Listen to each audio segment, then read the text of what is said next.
Welcome back to Hey Kentucky. Now, since we've been doing this with Steve Romines in studio, the Ask a Lawyer segments have been some of people's favorite things we've done. So we decided to do it again. These are questions that people have for a lawyer. Let's start with this. Now, with the fleeing of Eric C. Kahn in the headlines, we wanted to know, what is the protocol in determining flight risk for individuals under house arrest?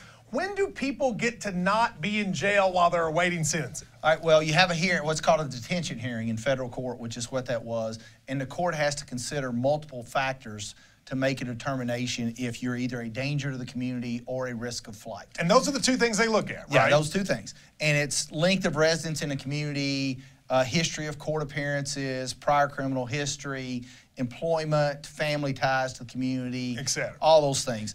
And, you know, basically in Eric Kahn's case, they all, you know, kind of went in his favor. Because he had a daughter there, he'd lived there a long time, etc. But he had a ton of money. He was facing a long sentence.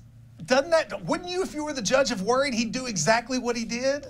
Yeah, I mean, I guess you're always worried about that to a certain degree, but all you can do is consider the factors. You can't say, well, my gut tells me that he might run. So do you think the judge, I thought it was a ridiculous thing that they let him out. Do you think the judge actually, it was understandable that he did it? Yeah, the guy's a first-time offender charged with a nonviolent offense. But here's the thing. Facing a massive jail sentence. Correct. Here's the thing I would argue in that regard is he has known that this indictment and charges were coming for several years, and he didn't go anywhere. Yeah. Well, so that's the clearly they argument were wrong either way. But you say you understand why the judge let him. Yes. All right. You think we'll ever see him again? Oh yeah, they'll catch him. You do? Oh yeah. What if he went to Cuba? They'll catch him. They'll catch him. All right. Well, They caught Johnny Boone.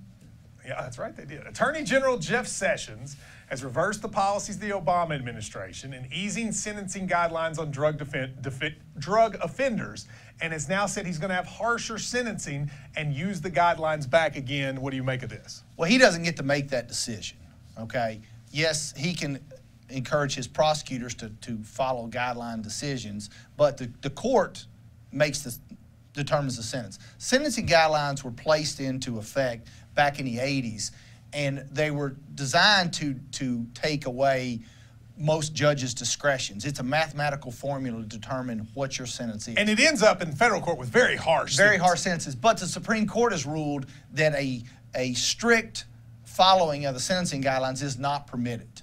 Each judge gets to make his own decision, and he can consider the sentencing guidelines, but he does not have to follow them. Have you found that judges, since they got rid of that, have given lighter sentences?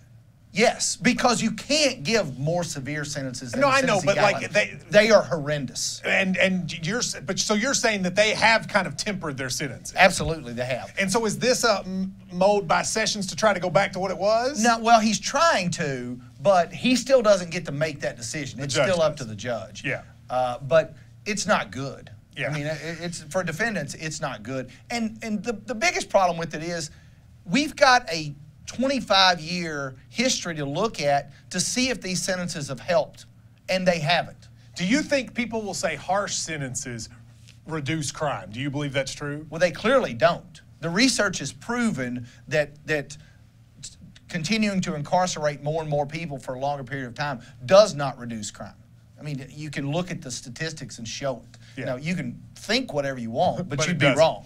Now, let's do this one. In light of recent video with Tiger Woods' DUI, do authorities have the right to release dash cam footage of famous people or others when they are arrested? Yes, it's public record.